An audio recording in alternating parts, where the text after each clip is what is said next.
I shipped a bunch of new features for Bisque this weekend, which is really exciting. It also means I did not get very much sleep. So I'm like a little cranky.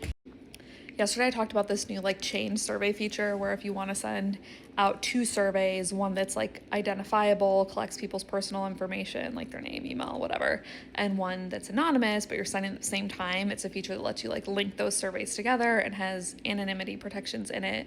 Super excited about that. Have a survey, well, 2 surveys going out with that this week, which I'm really pumped about. Also, finally got the opportunity to test out adding a member to your team. So every Bisque account by default gets 5 users.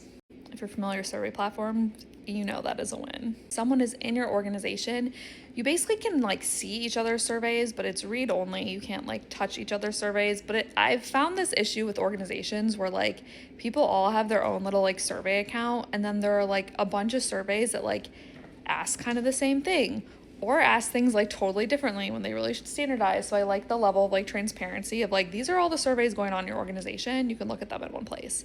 But it also has a feature where you can add someone as a co-creator, and that gives them edit access. So if like you're working on a survey, but like you're working on it with a teammate, you can do a collaborative feature with them. You can both work on it. You'll get a warning if it's open in 2 windows so you don't like overwrite each other's changes, but that is another super exciting feature. Also, shout out to WebSockets because that's why that works. People keep hating on WebSockets. I'm like, I don't know, big fan. I also finally have someone who's using the custom colors feature on the survey, which is really exciting. I will say Bisque like really locks down your design choices because people make decisions with like fonts that are hard to read or backgrounds that make it hard to read or colors that are also hard to read. Hard to read is the common theme here, and I'm not about to allow that chaos on Bisque, so like did a lot of research to pick a really readable font.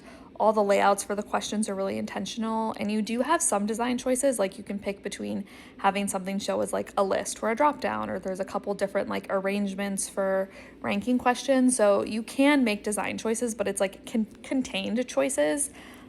In terms of like points of like true customization, you can upload your logo or a picture at the top of the survey, and then you can pick the color for the button of the survey. And I just love how we do that. We're using a color picker, which I think is nice because then you don't have to ask someone for like their color code. You can just like pick it off their website. So all those things are live now. Today I'm recording a new demo because so much has changed and like so much has been added, and I'm really excited to share it with people. And then I got a bunch of meetings, so woohoo.